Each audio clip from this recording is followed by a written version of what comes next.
Welcome to WhereCare Coding. In this video, I'll show you how you can find the largest number amongst three numbers in C programming language. So let's begin. First, we'll write our header file, which include .h.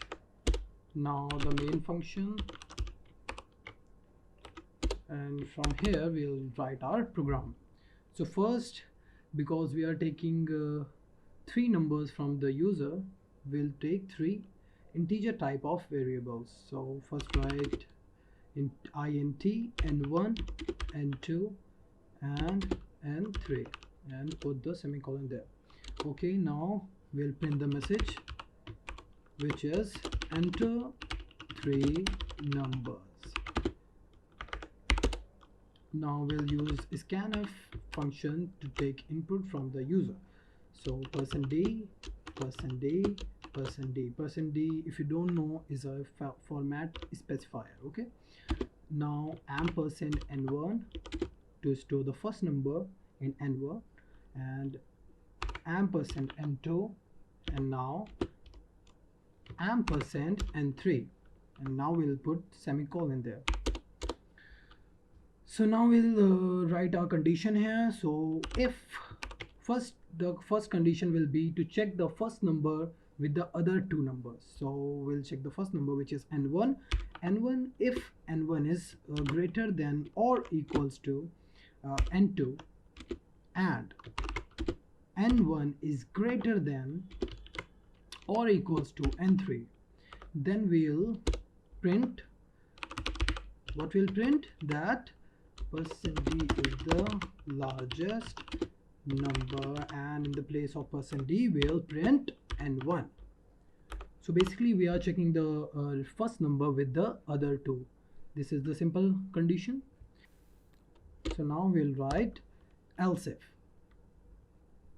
in which we'll write our second condition, and in the second condition all we have to check is the second number is greater than the other two, which are number 1 and number 3. Yeah, so we'll write our conditions. If n2 is greater than equals to n1, and n2 is greater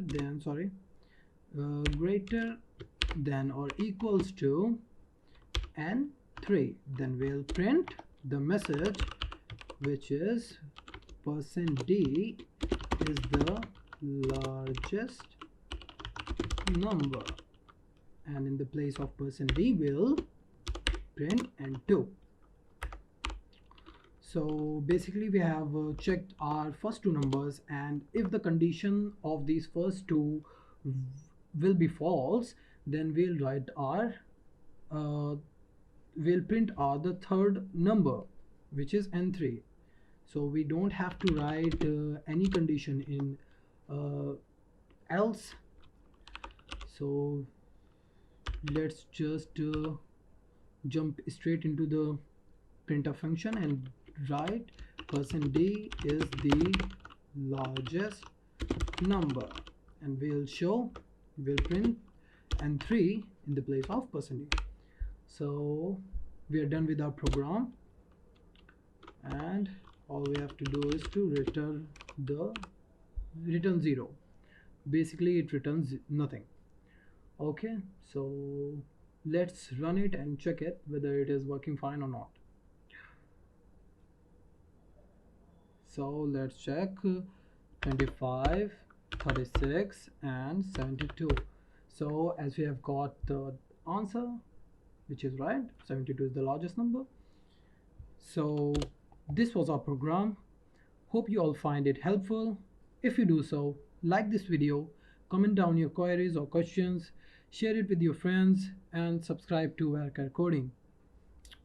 Thank you, and I'll see you in the next video. Until then, goodbye.